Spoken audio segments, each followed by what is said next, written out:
नमस्ते दोस्तों, आज हम इतिहास के गलियारों में एक रोमांचक सफर पर चलेंगे। आज हम इंसानों के विकास की कहानी देखेंगे, जो चूहों से नहीं बल्कि उनके जैसे ही छोटे और फुर्तीले जीवों से हुआ। तो चलिए शुरू करते हैं। लाखों साल पहले की कल्पना कीजिए, जब हमारा ग्रह हर तरह के जीवों से भरा हुआ था। इनमें चूहों जैसे दिखने वाले छोटे स्तनधारी भी थे। ये नन्हे जीव रात में सक्रिय रहते थे और अंधेरे में छुपकर रहते थे। डायनासोर के सामने बचने का यही उनका तरीका था। अब उस भीषण क्षुद्र ग्रह से टकराने की बात करते हैं जिसने सब कुछ बदल दिया। डायनासोर खत्म हो गए और अचानक इन छोटे स्तनधारियों के पास एक नई दुनिया थी, विशाल हड्डियों के खतरे से मुक्त। ये विनाशकारी घटना एक तरह से नए युग की शुरुआत थी।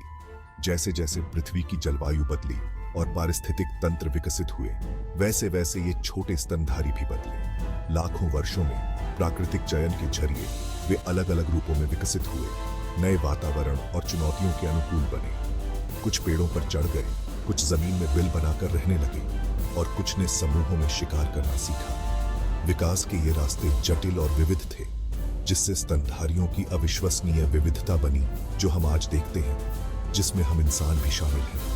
हाँ, हमारे पूर्वज चूहे नहीं थे, लेकिन वे छोटे, फर वाले और चूहे जैसे ही थे। इन विनम्र शुरुआतों से पृथ्वी पर प्रमुख प्रजाति बनने तक का हमारा सफर विकास की शक्ति का प्रमाण है।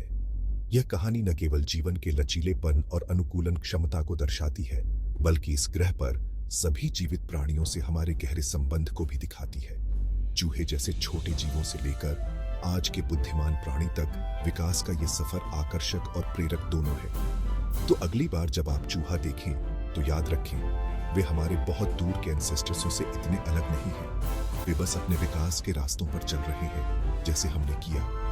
ये हमें याद दिलाता है कि हम कहां से आए हैं और पृथ्वी पर जीवन कितना जुड़ा हुआ है। विकास के इस अविश्वसनीय सफर में मेरे साथ जुड़ने के लिए शुक्रिया। जिज्ञासु बने रहे, खोज करते रहे और मैं आपको अतीत के अगले साहसिक कार्य पर मिलूंगा।